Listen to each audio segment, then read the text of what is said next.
మహాభారతం సులభ శైలిలో ధర్మరాజు జూదంలో తన తమ్ముళ్లను ఒడ్డుట. ధర్మరాజా, మాట్లాడవేం, పందెం కట్టు అని శకుని ప్రోత్సహించసాగాడు. చూడ చక్కనివాడు, సుగుణాభిరాముడు, నా తల్లికి ముద్దుల కుమారుడు, నా చిన్న తమ్ముడు అయినటువంటి సహదేవరాజును పందెం కడుతున్నాను అన్నాడు ధర్మరాజు. వెంటనే పాచికలు నేల మీద పరవళ్ళు త్రొక్కి ధర్మరాజు ముఖమండలంలో విచార రేఖలను ముద్రించాయి. ఈసారి కూడా శకునిదే పైచేయి అయినందుకు సంతోషంతో బలిబలి ధర్మరాజా, బలిబలి, నీవు ఆటగాడివన్న సంగతి మరచిపోకు సుమా అంటూ వెంటనే పాచికలను చేతబట్టుకొని ఈసారి పందెంలో ఎవరిని ఒడ్డుతున్నావో అంటూ వికృతంగా నవ్వసాగాడు. ధర్మరాజు శకుని వైపు చూస్తూ, ఈసారి కులవర్ధనుడు, నల సమాన సౌందర్యవంతుడు, శత్రుకులాహి నకులుడు అయిన నా మూడవ తమ్ముణ్ణి నకుల మహారాజును ఫనంగా ఒడ్డుతున్నాను అన్నాడు. మళ్ళీ పాచికలు వికృతంగా నేల మీద మ్రోగాయి.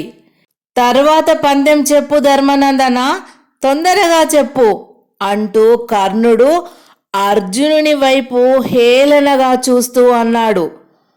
భీష్ముని ముద్దు మనుమడు, ద్రోణాచార్యుని ప్రియ శిష్యుడు, అంగారపర్ణుని జయించిన అతి బలుడు, మత్స్యయంత్రం భేదించిన మహావీరుడు, సురయక్ష సాధ్య గంధర్వ సహితంగా సురేంద్రుణ్ణి జయించి ఖాండవ దహనం చేయించిన గండరగండడు, దిక్కు దిక్కులను శాసించి తన అన్న చేత రాజసూయం చేయించిన త్రిలోకైక ధనుర్ధరాగ్రేసరుడు, పాండు మహారాజుకు ఉత్తమ గతులు చేకూర్చే మహాపుణ్యుడు అయినటువంటి నా రెండవ తమ్ముణ్ణి అర్జున రాజేంద్రుణ్ణి పందెం పెడుతున్నాను అన్నాడు ధర్మరాజు.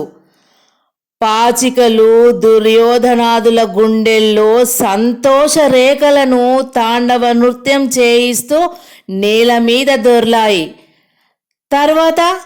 తర్వాత అంటూ దుర్యోధనుడు గర్వంగా భీముణ్ణి చూస్తూ అన్నాడు.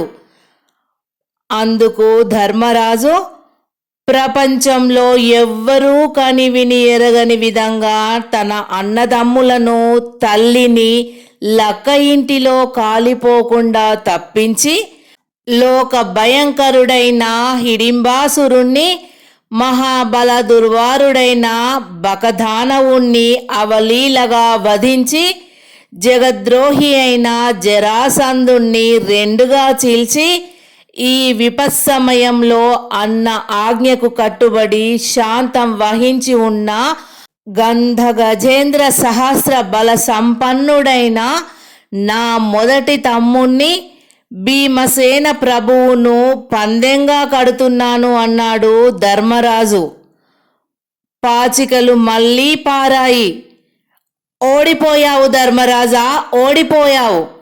ఆ తర్వాత పందెమేమిటి మరి అని శకుని వక్రంగా చూడసాగాడు.